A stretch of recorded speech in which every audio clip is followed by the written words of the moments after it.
오늘 우리가 함께 나눌 말씀은 요한계시록 1장 1절에서 8절까지의 말씀입니다. 요한계시록 1장 1절에서 8절까지의 말씀입니다. 예수 그리스도의 계시라. 이는 하나님이 그에게 주사 반드시 속히 일어날 일들을 그 종들에게 보이시려고 그의 천사를 그 종 요한에게 보내어 알게 하신 것이라. 요한은 하나님의 말씀과 예수 그리스도의 증거 곧 자기가 본 것을 다 증언하였느니라. 이 예언의 말씀을 읽는 자와 듣는 자와 그 가운데 기록한 것을 지키는 자는 복이 있나니 때가 가까움이라. 요한은 아시아에 있는 7 교회에 편지하노니 이제도 계시고 전에도 계셨고 장차 오실 이와 그의 보좌 앞에 있는 7 영과 또 충성된 증인으로 죽은 자들 가운데에서 먼저 나시고 땅의 임금들의 머리가 되신 예수 그리스도로 말미암아 은혜와 평강이 너희에게 있기를 원하노라.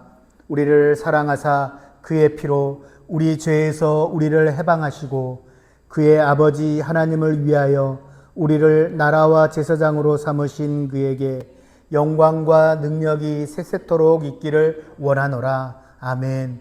볼지어다 그가 구름을 타고 오시리라. 각 사람의 눈이 그를 보겠고 그를 찌른 자들도 볼 것이요 땅에 있는 모든 족속이 그로 말미암아 애곡하리니 그러하리라. 아멘. 주 하나님이 이르시되 나는 알파요 오메가라. 이제 있고 전에도 있었고 장차 올 자요 전능한 자라 하시더라. 아멘. 오늘 요한계시록 1장 1절부터 8절 말씀 가지고 역사의 엔딩을 아는 자의 특권이란 제목으로 하나님의 말씀의 은혜를 나누고자 합니다. 넷플릭스나 영화를 볼 때 결말을 미리 좀 설명을 듣고 보는 사람이 있는 반면에 또 보통 사람은 말하지 말라고, 스포하지 말라고 내가 직접 보고 그 감동을 느끼겠노라고 합니다. 근데 우리 집에는 꼭 그 영화 볼 때마다 설명을 해드려야 되는 분이 삽니다. 저는 그런 게 참 어렵습니다. 김이 빠지잖아요. 결말을 미리 알면 김이 빠지는데 그럼에도 불구하고 항상 설명을 원합니다.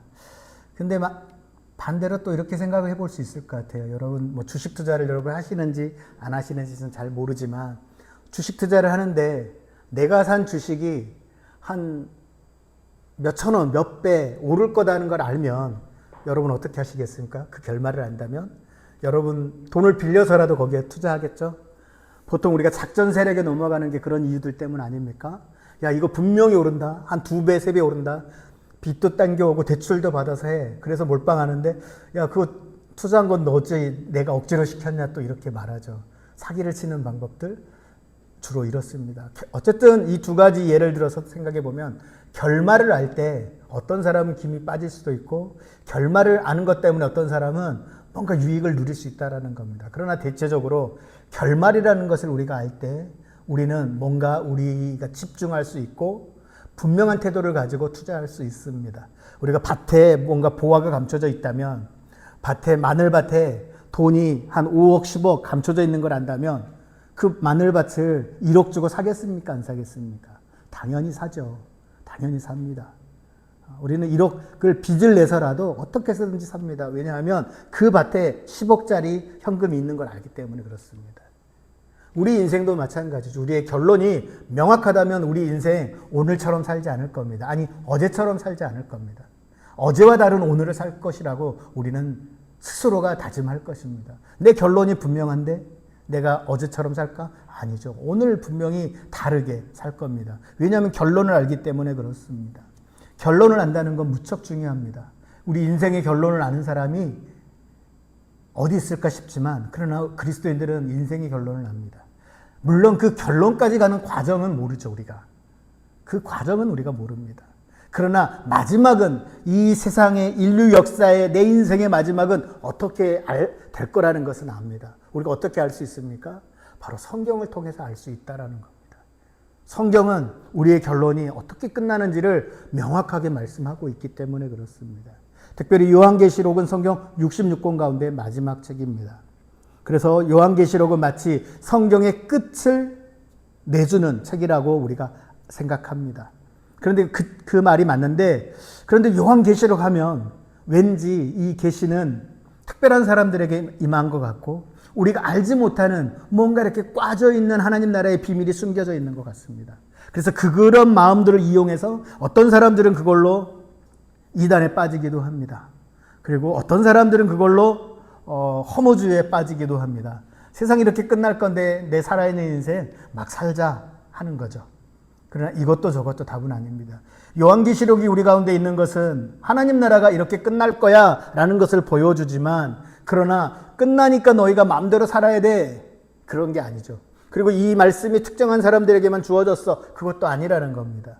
저는 오늘 요한계시록 1장 1절부터 8절 말씀, 저희가 묵상하는 게 지금 요한계시록이 이미 들어갔습니다. 그래서 아시아의 7교회들에게 하는 말씀들이 진행되고 있는데, 이 요한계시록 시작을 여러분들과 함께 좀 나누고 싶습니다. 그래서 우리가 역사의 엔딩을 아는 자의 특권, 그리스도인의 특권은 뭘까? 요한계시록이라는 책을 통해서 하나님이 그 당시의 성도들에게 하셨던 말씀, 그리고 오늘 이 시대에 우리에게 하시고 싶은 하나님의 말씀이 뭘까?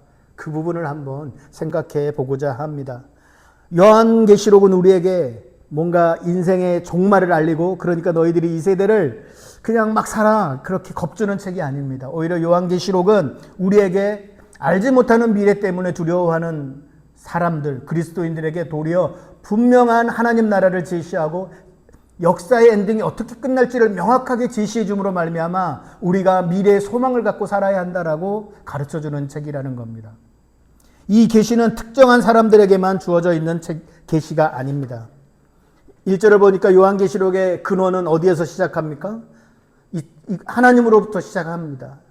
요한계시록은 하나님으로부터 시작을 한 책이에요. 예수 그리스도의 계시가 하나님으로부터 온다라는 겁니다.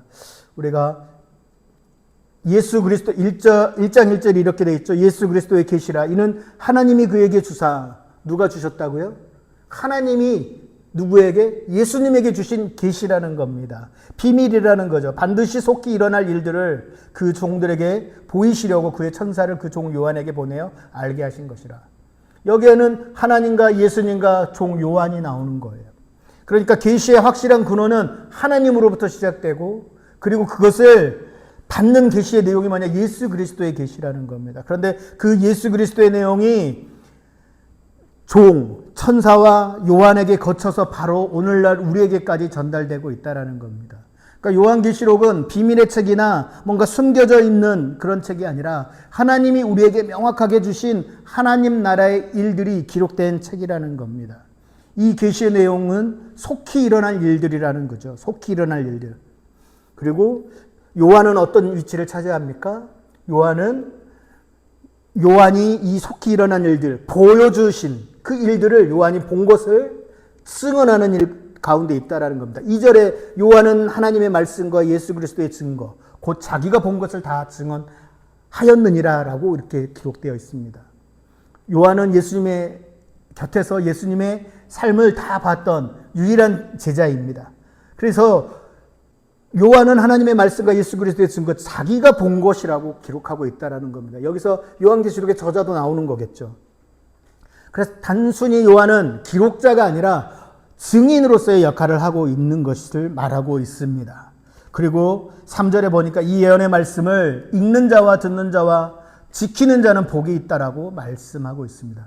읽는 자와 듣는 자와 지키는 자. 하나님의 말씀을 읽고 듣고 지키는 자가 복이 있다라고 분명하게 기록하고 있죠.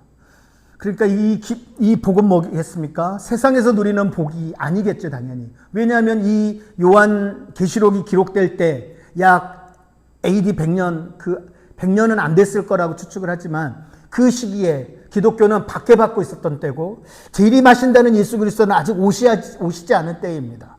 그러니까 교회라는 공동체들이 있었는데, 소아시아에 여러 교회들이 있었는데, 교회들이 자꾸만 이단 사상에 물들고 그 지역의 문화 속에 물들고 세상의 가치관과 혼합되는 일들이 있었습니다. 다시 오시지 않는, 재림이 지연되는 예수님의 약속 때문에 사람들이 그것을 믿지 않는 일들이 생겼습니다. 그리고 신앙을 지키던 교회들이 자꾸만 타협하면서 교회의 본질을 잃어가고 있었다는 겁니다.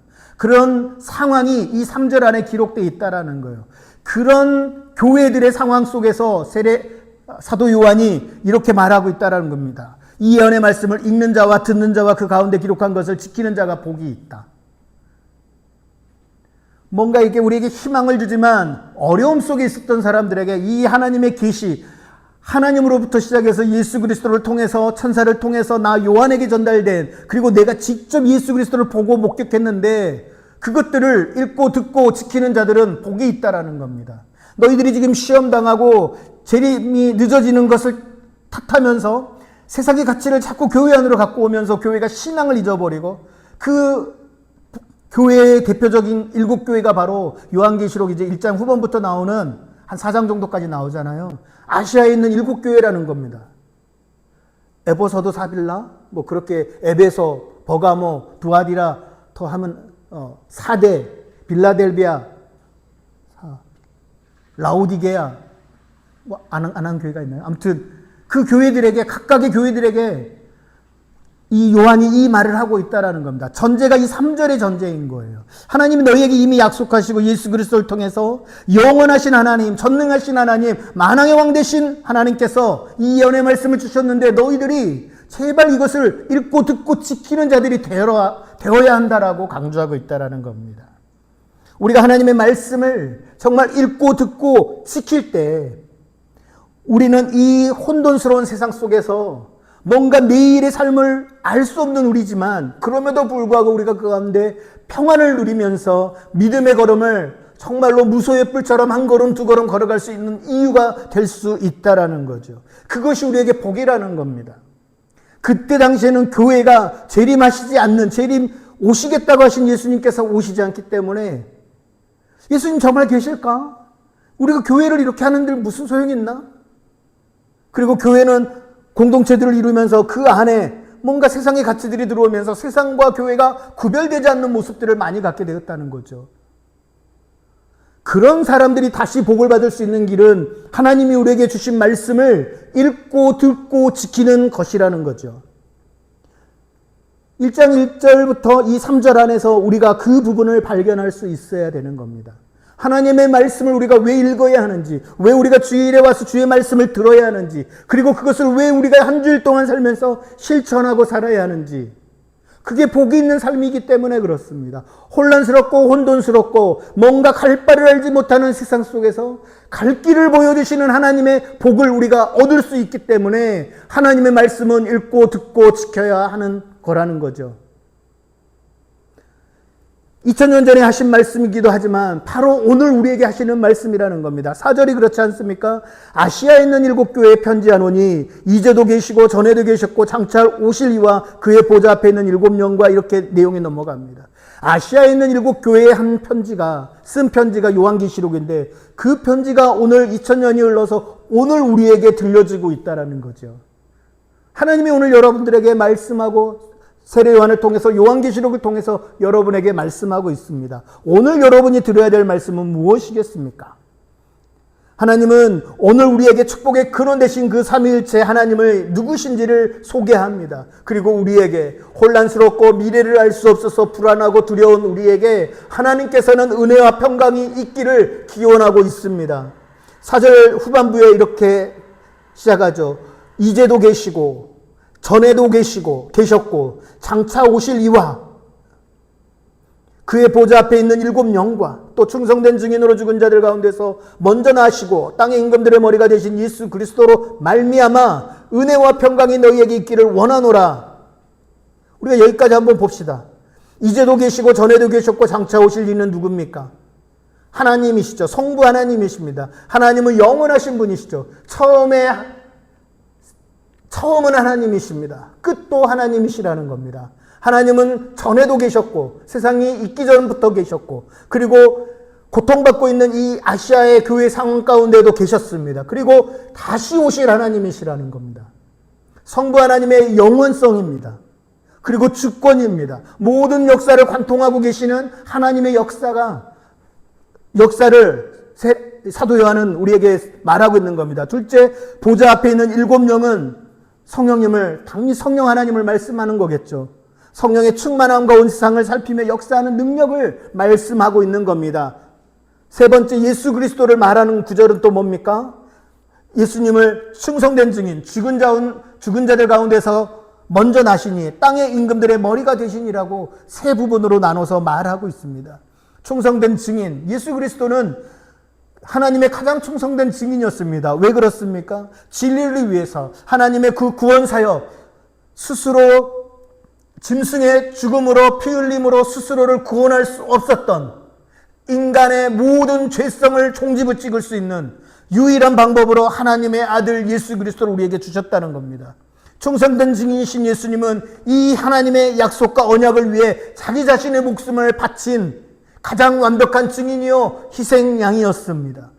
그리고 예수님은 죽은 자들 가운데 이전에도 없었고 이후에도 없었을 죽은 자들 가운데서 가장 먼저 나신 부활하신 예수님이셨습니다. 부활의 첫 열매가 되어 주셨습니다. 이 부활의 첫 열매가 우리에게 무엇을 약속했습니까? 바로 영원한 생명을 약속한 겁니다. 영생을 우리에게 약속하셨다라는 겁니다. 우리가 지금 육신은 죽을지라도 다시 부활의 영으로 태어날, 다시 부활한 존재로 일어날 것이라고 예수님을 통해서 우리에게 가르쳐 주셨다라는 겁니다. 세 번째, 예수님은 땅의 임금들과 머리가 되신, 임금들의 머리가 되신이라고 표현합니다. 예수님만이 세상 모든 권세들의 왕, 만유의 주가 되신다는 뜻입니다. 이러한 예수 그리스도 때문에 그를 믿는 성도들에게 은혜와 평강이 있기를 할 수 있는 것이죠. 은혜는 하나님의 값없는 사랑입니다. 우리가 뭔가를 잘해서 은혜가 우리에게 부어지는 게 아니죠. 그저 은혜는 하나님의 값없는 사랑입니다. 평강은 또 뭐겠습니까? 하나님과의 바른 관계 속에서 오는 전인적인 평화입니다. 은혜와 평강. 우리가 하나님의 은혜로 예수 그리스도를 통해 구원받은 하나님의 자녀가 되었고, 평강은 뭡니까? 우리를 위해 죽으신 예수 그리스도로 말미암아 하나님과 올바른 관계, 성령님을 통하여서 하나님과 늘 소통하며 기도하며 간구하며 친밀하고 인격적인 관계를 누리는 그 평안. 그것이 오늘 성경 말씀을 통해서 보면 하나님의 말씀을 읽고 듣고 지키는 자에게 주는 복이 된다라는 겁니다. 이제 5절 하반부부터 보겠습니다. 우리를 사랑하사 그의 피로 우리 죄에서 우리를 해방하시고 그의 아버지 하나님을 위하여 우리를 나라와 제사장으로 삼으신 그에게 영광과 능력이 세세토록 있기를 원하노라. 아멘. 예수님은 우리를 사랑하사 자신의 피로 우리를 죄에서 해방하셨습니다. 예수님의 그 피 흘리심으로 우리는 죄의 속박으로부터 완전히 자유케 되었습니다. 더 이상 죄가 우리를 관영할 수 없도록, 다스리지 못하도록 할 수 있게 되었다라는 겁니다. 그렇기 때문에 우리가 날마다 예수의 이름을 부르고 날마다 예수님의 말씀, 하나님의 말씀을 가지고 예수의 이름을 부르면서 하나님 앞에 머무르고 무릎 꿇고 기도해야 될 이유가 바로 여기 있다는 겁니다. 그러나 그것보다 더 중요한 결과가 무엇이 약속되어 있는지 아시겠습니까? 오늘 읽은 말씀, 5절 후반부부터 6절까지의 말씀입니다. 우리의 신분이 완전히 달라지는 것이 약속되어 있다는 겁니다. 우리가 예수를 믿는데 그냥 예수 믿고 우리가 하나님 앞에 뭔가를 자꾸 이렇게 조공해야 되는 것처럼 성경은 그런 표현이 전혀 없어요. 도리어 우리가 하나님을 믿고 예수님을 믿을 때 벌어지는 일들이 무엇이냐? 너희가 이렇게 복을 받고 달라질 거라는 겁니다. 그 중에 이 부분이 뭐냐면 우리의 신분이 달라졌다라는 겁니다. 여러분의 포지션이 달라졌습니다. 우리나라에는 지금은 산업공상에 그런 신분제도가 없어졌죠. 대한민국이라는 게 그런 뜻이라 하잖아요. 산업공상의 뜻이 이제는 다 평등한 그런 시대가 됐습니다. 그러나 아직도 카스트 제도가 있는 인도가 있죠. 그렇죠?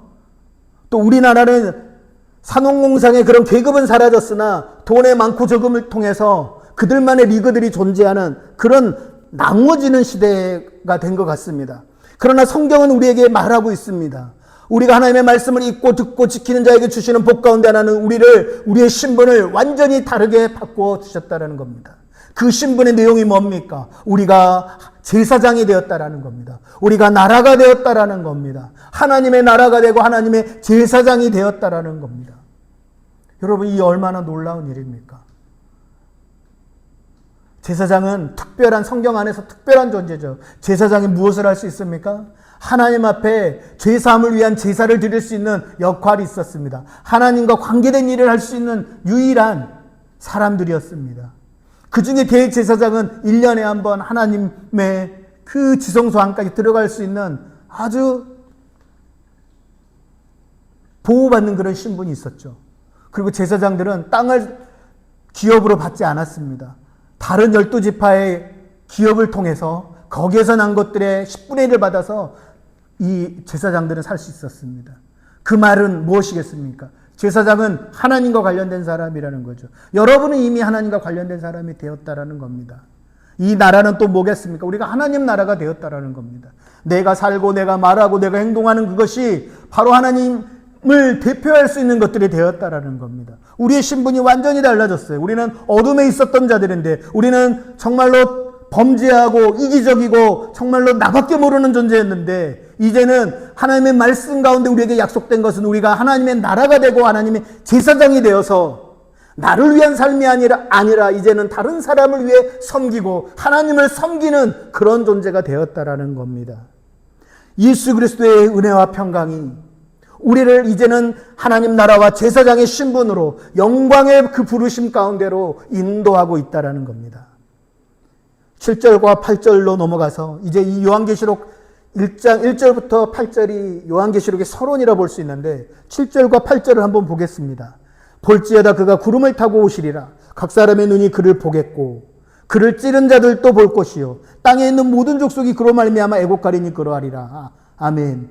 주 하나님이 이르시되 나는 알파와 오메가라. 이제도 있고 전에도 있었고 장차 올 자요 전능한 자라 하시더라.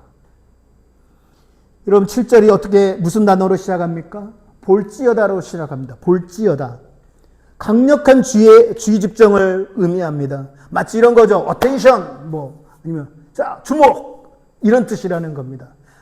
하나님의 말씀 이 사도 요한이 서론을 말하면서 볼지어다는 단어를 써요. 자 주목, 자 잘 봐 이런 뜻이라는 겁니다. 예수님이 구름을 타고 오시리라고 선포되는데 이는 메시아의 영광스러운 오심을 말합니다. 구름 타고 오시리. 그래서 가끔 성화에 보면은 구름 타고 수많은 무리들이 이렇게 있는 그림들을 보셨는지 모르겠네요. 찾아보면 나옵니다, 여러분. 그 영광스러운 모습이라는 거예요. 우리의 왕이신 예수 그리스도가 영광스러운 모습으로 다시 오실 거라는 거예요. 예수님의 재림이 그렇게 그려지고 있다라는 겁니다. 그런데 7절을 우리가 자세히 한번 보면, 아니 자세히가 아니라 그냥 우리가 정말로 주의 깊게만 읽어보면 어떤 모습입니까? 그가 구름을 타고 오시는데 각 사람의 눈이 그를 보겠다 그럽니다. 각 사람의 눈. 각 사람이 뭔지 각설탕 아닙니다. 각 사람이 뭐겠습니까, 여러분? 한 사람 한 사람이 그를 보겠다고 말합니다. 여기서 그가 누굽니까? 재림하시는 예수님 아니겠습니까?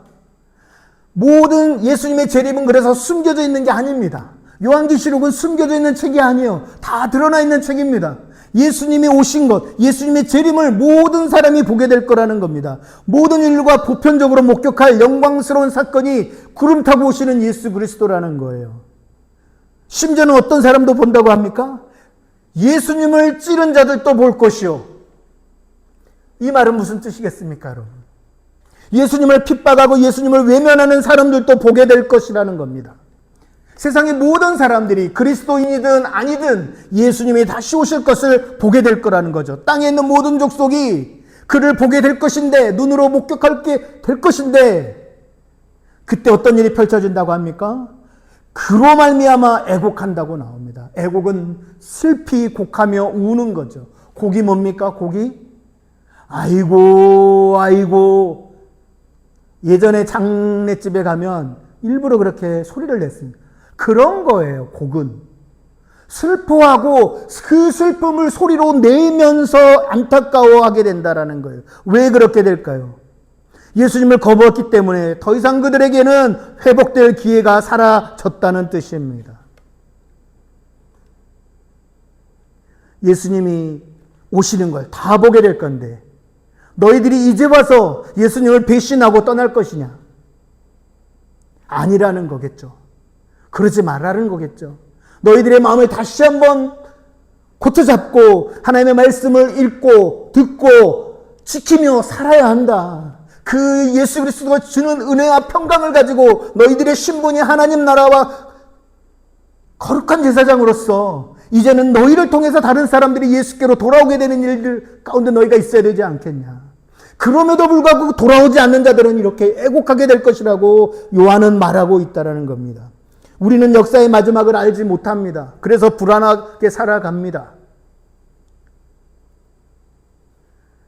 세상은 혼돈스럽고 미래는 예측 불가능해 보입니다. 우리나라가 지난 겨울부터 큰 일을 겪었습니다. 지금도 뭔가 끝나야 될 것 같은데 끝나지 않은 상황 속에서 혼란스럽고 어지러운 모습을 보게 됩니다. 요한계시록은 마치 그런 한국의 역사처럼 역사 속에서 쓰여진 책 같습니다. 그러나 결국 우리에게 역사의 궁극적인 승리자가 누군지, 우리의 최종 목적지가 무엇인지를 요한계시록은 우리에게 가르쳐주고 있는 책이라는 겁니다. 그 설명이 조금 우리가 안 쓰는 말과 표현들 때문에 혼란스럽고 헷갈리기도 하지만, 그러나 명확하게는 이 끝이 무엇인지를 보여주고 있다는 겁니다. 오늘 요한계시록의 서론을 통해서 우리가 누구인지를 분명히 말씀해 주고 있고, 우리에게 예수 그리스도가 어떤 은혜를 주시고 평강을 주시는지가 구체적으로 쓰여져 있습니다. 서론이 곧 결론 아니겠습니까? 서론대로라면 결국은 우리가 이 하나님의 말씀을 읽고 듣고 지키며 살아야 한다는 거지요. 우리가 흔들리지 않고 살아갈 수 있는 방법, 혼란스럽고 미래를 모른다고 말하는 사람들 틈 속에서, 아니야, 나는 미래를 알아, 이 끝이 무엇인지를 알아, 하나님 나라와 제사장으로서 내가 살아갈 때 이 끝은 구름 타고 오시는 예수 그리스도를 만나는 일이 될 거야 라고 말하는 거, 그것이 바로 요한계시록이 우리 가운데 보여주고 싶은 말씀이라는 겁니다. 8절에 보니까 주 하나님이 이르시되 나는 알파와 오메가라, 이제도 있고 전에도 있었고 장차 올 자요 전능한 자라 하시더라. 이렇게 말하고 있습니다. 곧 하나님께서 역사의 시작과 끝을 관통하고 계시는 역사의 주관자라는 뜻입니다. 하나님만이 처음과 끝을 다스리시는 능력의 주인이시라고 말씀하고 있다라는 겁니다. 그러니 우리 하나님을 믿고 예수님을 믿는 그리스도인들은 역사의 한가운데를 지나고 있는, 그렇지만 역사의 마지막을 아는 특권을 가진 사람들이라는 겁니다. 우리가 믿고 따르는 하나님이 역사의 시작과 끝을 주관하는 알파와 오메가 되시기 때문에 우리가 스스로 불안해할 이유가 없다라는 겁니다. 여러분이 역사를 바꾸는 사람이 아니죠. 여러분이 역사의 물줄기를 바꿀 수 있는 존재이십니까? 우리는 그렇지 않습니다, 여러분. 우리가 아무리 애를 써도 그러기가 어려워요. 그런 욕심을 가질 때 어떤 부작용이 생깁니까? 계엄 같은 것을 선언하는 거죠. 말도 안 되는 일을 가지고 백성들을 죽음의 구렁텅이로 몰고 가는 그런 어리석은 일들을 결정할 수밖에 없다는 겁니다. 그러나 우리는 정말 정직하게 말하면 우리가 어떻게 역사의 물줄기를 바꿀 수 있는 존재가 아니라는 겁니다. 우리에게 주어진 삶, 그저 우리에게 허락된 1인분의 삶을 최선을 다하고, 그렇지만 우리가 성경 말씀 가운데 하나님 나라와 제사장인 것들을 기억하면서 그 역할들을 감당하며 살 때 하나님께서는 결국 그 물줄기의 끝이 하나님 나라로 이어지도록 할 것이라는 겁니다. 우리가 아는 것은, 우리에게 주어진 특권은 바로 그 점이라는 거예요. 하나님이 알파와 오메가 되시는 것, 하나님이 처음과 마지막이 되시는 것. 그러니 우리가 이 특권을 가지고 어떻게 살아야겠습니까? 나는 요한계시록의 비밀을 알아 하면서 사람들을 겁주며 살아야겠습니까? 아니죠. 그들을 안타까워하고 긍휼히 여겨야 한다는 겁니다. 역사의 승리자이신 예수님을 우리도 기다리는 마음으로 다시 예수님이 우리 가운데 오시도록 준비하는 삶을 살아야 한다는 겁니다. 세상 유혹 속에서 우리가 흔들리지만 꺾이지 않고, 내가 정말 예수님 모르는 길로 갈 수 있지만 그 길을 일부러 거절하면서 손해보면서 우리가 한 걸음 두 걸음 좁은 길로 예수님이 기뻐하시는 의의 길로 걸어가야 한다는 겁니다. 사랑하는 성도 여러분, 이제 말씀을 마무리하려고 합니다. 우리 모두 역사의 승리자이신 예수님을 기대해야겠습니다. 많은 이들이 요한계시록을 두려워하고 많은 이들이 우리 인생을 두려워합니다. 그러나 요한계시록을 통해서 하나님은 우리에게 분명한 미래를 제시하고 있습니다. 우리에게 소망과 담대함을 가지라고 말씀하고 계십니다. 이미 우리에게 주어진 예수 그리스도를 통한 은혜와 평강을 너희가 붙들라고 말씀하고 있습니다. 우리가 그러면 할 일이 무엇이라고 했습니까? 하나님의 이 귀한 말씀을 읽고 듣고 우리 삶에서 지켜 행하는 것입니다. 뻥튀기 하지 않고 오직 하나님의 약속에 우리의 소망을 두면서, 우리가 하나님 나라와 제사장인 것을 기억하면서 우리에게 주어진 삶을 살아야겠습니다. 그래서 하나님을 예배하는 일이나 또 세상을 위해 중보 기도하는 일이나 복음을 전하는 일에 누가 들을까 안 들을까 그걸 걱정하는 것 아니라 때를 얻든지 못 얻든지 하나님 나라를 증거하는 일에 우리가 우리의 입술을 열어야 된다는 겁니다. 오늘 대표 기도자의 기도처럼 우리 비로소 교회가 그런 교회 되기를 소망합니다. 정말 기도가 넘치고 하나님을 기쁘게 예배하고 또 많은 이들을 구원하는데 우리 비로소 교회가 쓰임받기를 전 소망합니다. 요한계시록을 우리가 그런 관점으로 다시 한번 읽으면서 이 7월 한 달을 지나갈 때 하나님께서 우리 가운데 분명한 은혜와 평강과 미래를 아는 그 특권이 무엇인지를 우리 한 사람 한 사람에게 가르쳐 주실 거라 믿습니다. 그래서 여러분 모두가 역사의 엔딩을 아는 자의 특권을 누리면서 믿음으로 승리하는 복된 성도들 되시기를 주님의 이름으로 간절히 축원합니다.